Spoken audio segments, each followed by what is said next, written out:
कभी भी आती हैं कुछ धमाका ही लेकर आती हैं, और इस बार तो जो हम देख रहे हैं कि डबल धमाका है। शो तो है ही और साथ में मूवी भी, वो भी बहुत ही अच्छी सी है ना। So congratulation and thank you so much for coming with double धमाका। सो सबसे पहले बताइए, सबसे पहले मूवी की ही बात कर लेते हैं क्योंकि हम मूवी के यहाँ प्रमोशन के लिए आए हैं और ऑफ कोर्स बहुत ही सेंसिटिव है आपका जो टॉपिक है। सो क्या है एग्जैक्टली ये कुकी? कुकी एक कैरेक्टर है इस मूवी में, पर ये कुकी जो है ना, ये सिर्फ असम में या सिर्फ भारत में ही नहीं, ये पूरे दुनिया भर में है। एंड उसकी जो प्रॉब्लम है ना, हम इस फिल्म के थ्रू ये बताना चाहते हैं कि उसकी जो प्रॉब्लम है, उस प्रॉब्लम का एक सटीक सल्यूशन होना बहुत ज़रूरी है, एक कॉन्क्रीट सल्यूशन होना बहुत ज़रूरी है, जिसका सल्यूशन शायद अभी तक हमें मिला नहीं है। So this is all about it कि बहुत सारी ऐसी चीज़ें होती हैं जहाँ पे एक विक्टिम के साथ क्या होता है। हम 1-2-5 साल में एक दो केसेस सुनते हैं, पर वही अगर हम इंटरनेट पे सर्च करेंगे तो शायद हर सेकंड में, हर मिनट में आपको कितने ऐसे केसेस मिलेंगे जो शायद ही आप कभी सोच सकते हैं, और कितने ऐसे केसेस हैं जिसमें शायद आज तक विक्टिम को कोई जस्टिस मिला ही नहीं। और मुझे लगता है जो भी जस्टिस होता है, आई गेस वो निर्भया वाला केस ही था जिसमें शायद डेथ पेनल्टी मिली थी ना। उसके अलावा आई गेस कोई ऐसा अभी तक मेरे सुनने में तो नहीं आया।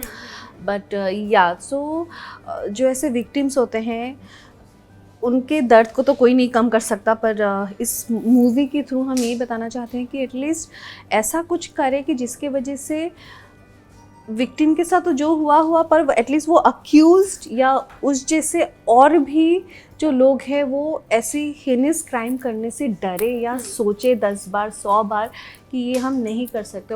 वो तभी हो सकता है जब हमें इस क्राइम के अगेंस्ट एक ऐसा लॉ या अमेंडमेंट, ऐसा जो भी है, कोई ऐसा कुछ निकले जिसके वजह से कि वो उस बारे में सोचने से भी डरे। सो या ओके, आपका कैरेक्टर क्या कहता है इसमें? जो आप हैं वही हम हैं। अरे बस क्या वही तो ट्रेनिंग मिली है मुझे अभी 12 साल ऐसे ही थोड़ी, तो इससे तो मज़ा आ गया मुझे। मज़ा आ गया। फुल प्रैक्टिस था, कोई ट्रेनिंग की ज़रूरत ही नहीं थी मुझे उसमें, ना वर्कशॉप करने की ज़रूरत थी। मैंने कहा 12 साल वर्कशॉप हुई है मेरी इसमें मीडिया वालों के साथ लाइव ये तो मैं कर ही लूँगी।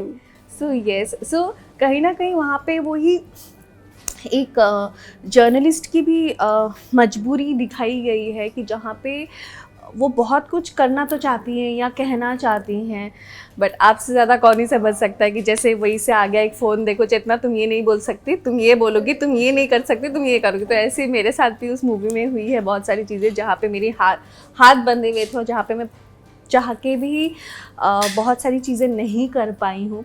तो वहाँ पे एक जर्नलिस्ट कम एक औरत की हेल्पलेसनेस को दिखाई है कि लोग अगर चाहते भी हैं तो कैसे करें मदद, किस अभी जो क्रिमिनल होता है उसे एक लॉ ब्रेक करने के लिए उसको सोचने की ज़रूरत नहीं पड़ती है, पर जो एक्चुअली इंडियन सिटीज़न होते हैं जो लॉ में रह के जीते हैं, उनके लिए तो एक छोटा सा लॉ सिग्नल ब्रेक करना भी क्राइम में डर लगता है ना, एक क्राइम होता है। सो डेफिनेटली ऐसी बहुत सारी ऐसी चीज़ें हैं जो शायद हमें सुधारने की बहुत ज़रूरत है to stop this type of crimes.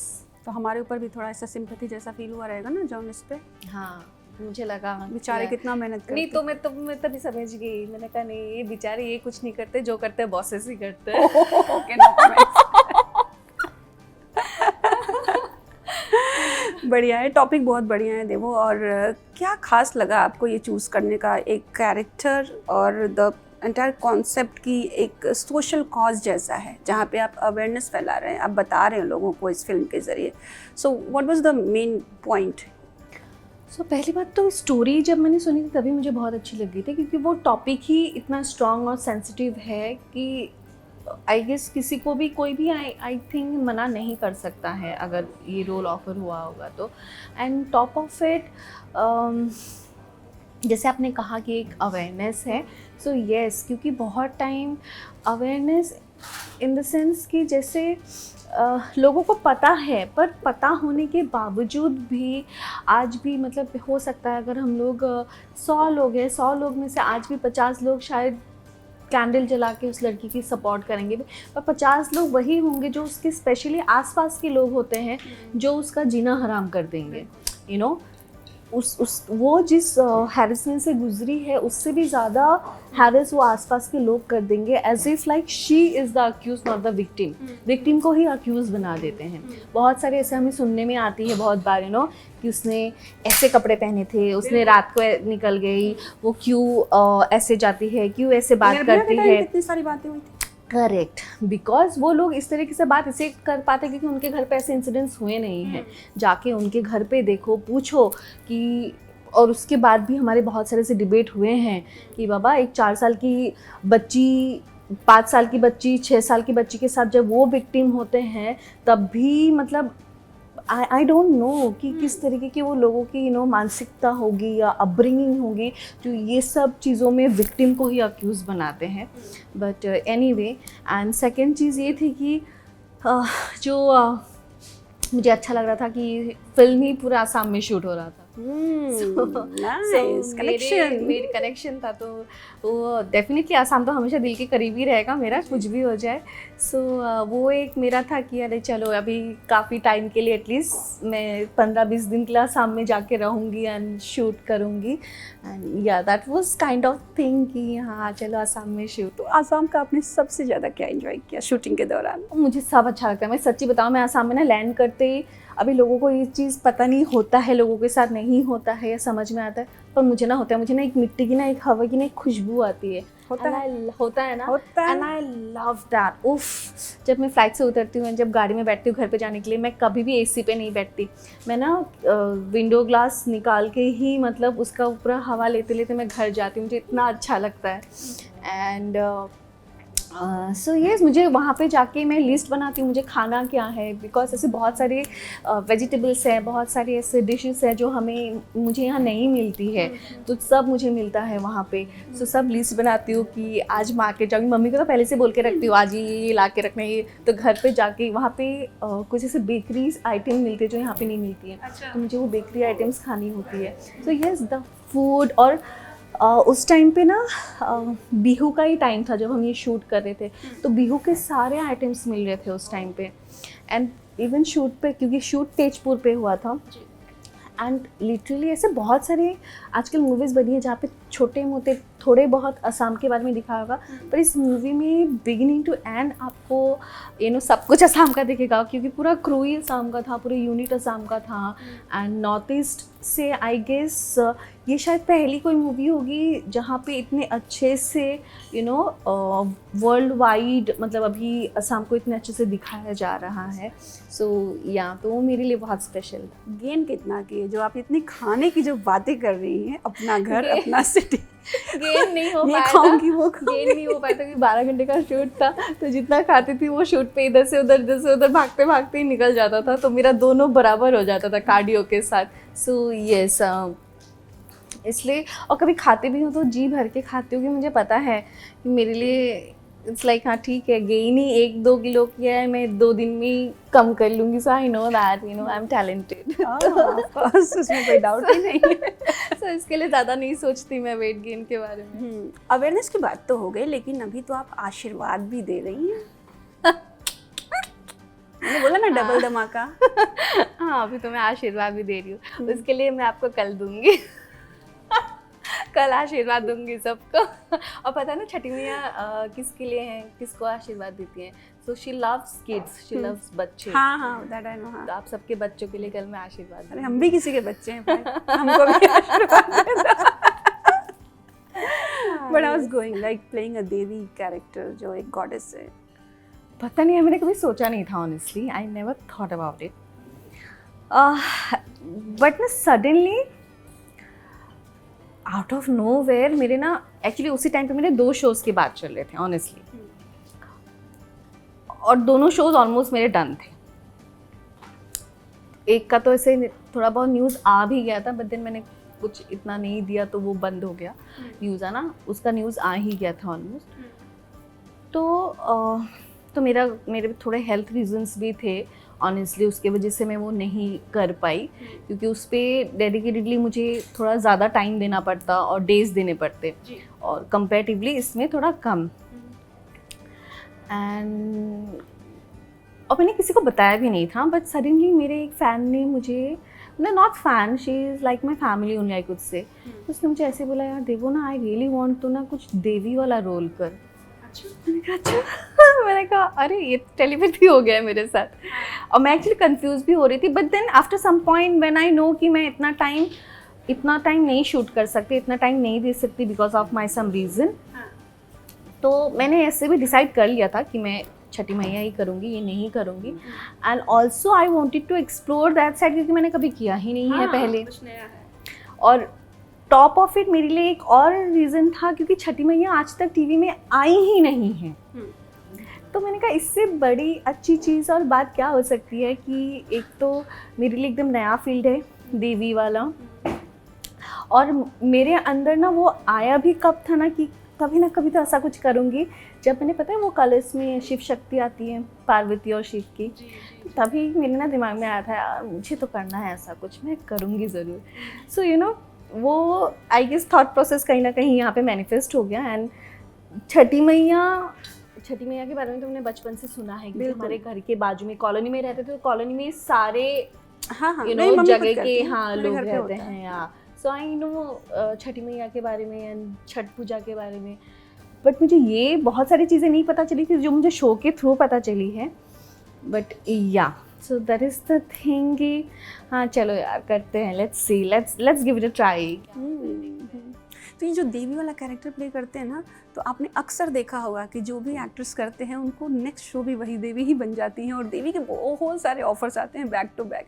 यार ऐसा तो साथे के टाइम पे भी मुझे बोला था कि बहू के बाद सिर्फ बहू का ही कैरेक्टर मिलेगा, ऐसा नहीं था। अभी जो मुझे इसके पहले जो आया था वो कोर नेगेटिव था, तो so, ऐसा नहीं है। आई गेस चीज़ें अभी बदल रही हैं, चीज़ें बहुत लाइक ऑफन फास्ट बदल रही हैं, एंड लोगों को भी वो अभी के ऑडियंस और तभी के ऑडियंस में बहुत फ़र्क है। सो आई थिंक और यहाँ पे ऐसा भी नहीं कि पूरा मैं सिर्फ देवी का ही कर रही हूँ, तो it's like heaven and earth, तो दोनों में ही है, जैसे OMG में है ना वैसा ही। So I guess people will connect to it, and वो सिर्फ मतलब मुझे वो देवी के रूप में ही नहीं देखेंगे, देवी के रूप में इनफैक्ट बहुत कम देखेंगे, वो ह्यूमन फॉर्म में मुझे ज़्यादा देखेंगे। सो या it's a very different type of, मतलब उसको माइथो भी नहीं बोल सकते, different type of a drama, जहाँ पे मतलब अर्थ और हेवन दोनों ही कनेक्टेड हैं। जो देवी है वो इंसान के रूप में भी और भगवान के रूप में भी है, दोनों में।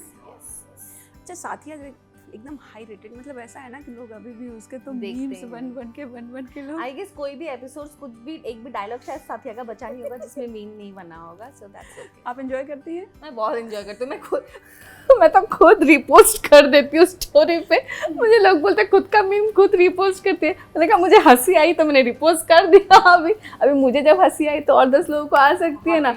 तो अगर मतलब मेरा मीम देख के या कुछ ऐसे देख के किसी को कोई एंटरटेन हो रहा है, किसी को मज़ा आ रहा है, तो मैं वो क्यों नहीं डालूँ? That's okay, it's okay. Meme किसका नहीं बनता, क्या नहीं बनता, दैट्स ओके। मज़ा आ रहा है ना, मुझे जब खुद को मज़ा आ रहा है तो प्रमोशन हो रहा है, इतने सालों बाद इतने शोज हैं, इसके बाद भी लोग उसकी बातें कर चल रहा है।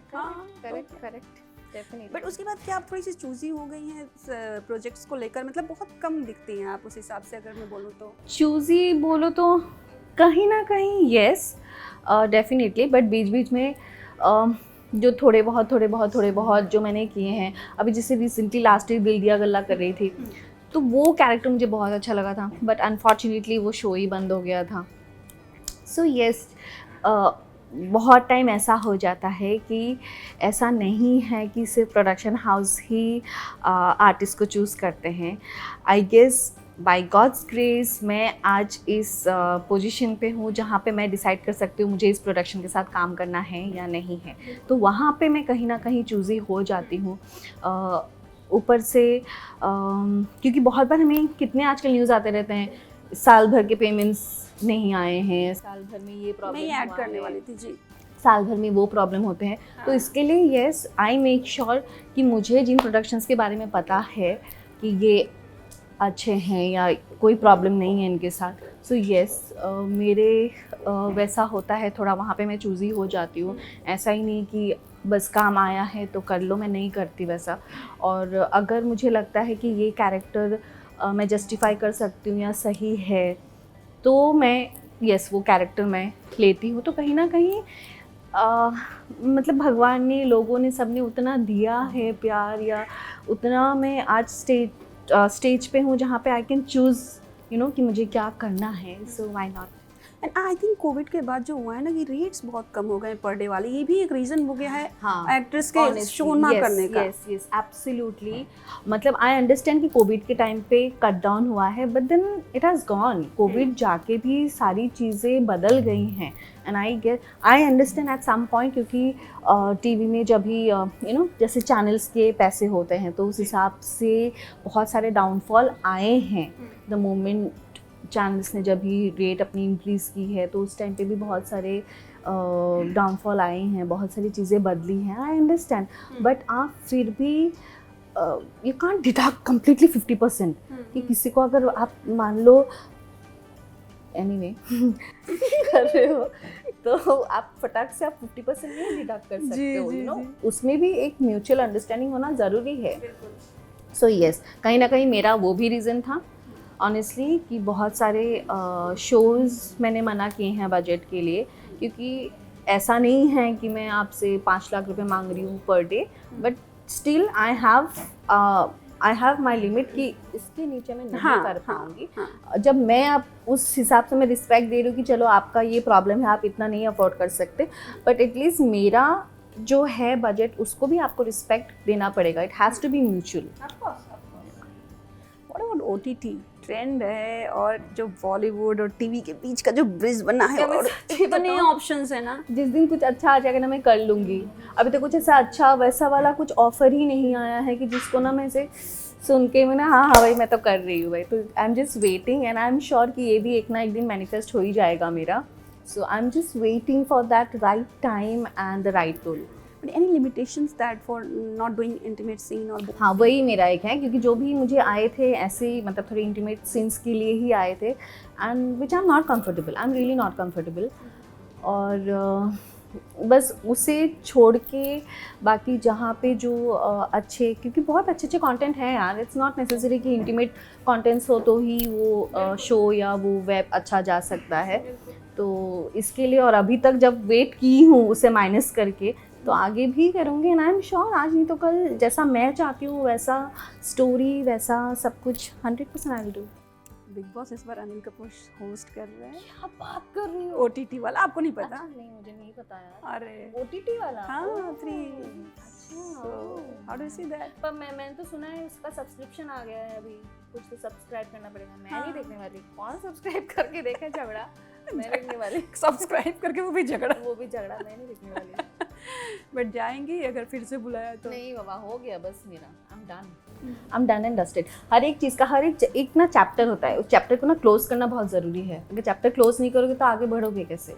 तो वो चैप्टर क्लोज हो चुका है। Now I am like moving forward to something else. How is going in personal life? बहुत ज़्यादा दिक्कतों का सामना करना पड़ा था शादी के बाद। बिल्कुल भी नहीं, टच वुड। ऑनेस्टली जो दिक्कत होती है ना वो बाहर की दुनिया से होती है, जो घर के अंदर उतनी बहुत अच्छा होता है। सो यस, जो बाहर तो था anyway, I never cared. I guess मैं पैदा ही वैसे हुई हूँ, मैं पली बड़ी ऐसी हुई हूँ कि मुझे कभी सोसाइटी के बारे में मैंने कभी सोचा ही नहीं। It's like I don't care, मैं वैसे ही बड़ी हुई हूँ। और शायद वही एटीट्यूड मैंने अभी भी कैरी किया है, तो इसके लिए मुझे कभी इतना फ़र्क नहीं पड़ा किसी भी चीज़ से। और रही बात पर्सनल लाइफ की, touch wood, it's going super. कुछ फीडबैक आता है पति से ऐसा, इस तरह से कुछ वाव वाव क्या ट्रेलर है, क्या टीजर है, काइंड ऑफ इस हिसाब से सपोर्ट? उसको मैं बिठा बिठा के दिखाती हूँ। ऐसे पता है जब रील्स आते हैं बहुत सारे कि बीवी पकड़ के दिखाती है, ये देखो रील भेजा मैंने, ये भेजा वो भेजा, वो तो मैं बिठा बिठा के रात को दिखाती हूँ। फिर मैं लाइक खुद से करती हूँ, फिर मैं कमेंट खुद से करती हूँ। ये सब मुझे करना पड़ता है। उसको कुछ नहीं फर्क पड़ता इन सब चीज़ों से। अच्छा, हेल्थ के बारे में बताइए, किस तरह से केयर करती हैं? बिकॉज हेल्थ इश्यूज़ हैं जो हम भी जानते हैं। So how do take care? The meditation, yoga, क्या क्या होता है? मैं ऑनेस्टली योगा करती हूँ। मैं अपना प्राणायाम्स करती हूँ। गाने सुनती हूँ, भजन सुनती हूँ, वॉक करती हूँ एंड बस वैसे ही निकल जाता है। खाना बनाती हूँ, गाना गाती हूँ।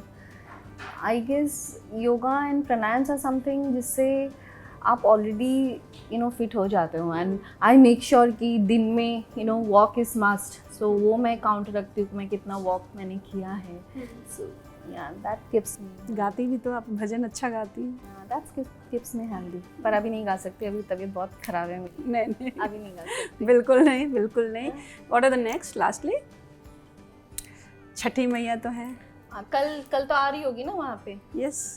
तो और भी कुछ है पाइपलाइन में, गाने वाने बहुत सारे? नहीं, एक गाना तो सोच के रखा है, बट लेट्स सी कब होता है। नहीं यार, अभी तबीयत एक्चुअली ठीक नहीं है मेरी, इसलिए ज़्यादा ना कर ही नहीं पा रही कुछ भी। मतलब नहीं होता, जहाँ पे एकदम कि नहीं होगा करने से तो ही मैं जाके कर रही हूँ, वरना नहीं हो पा रहा है मुझसे अभी फ़िलहाल। चलिए, thank you so much and all the very best. Thank you.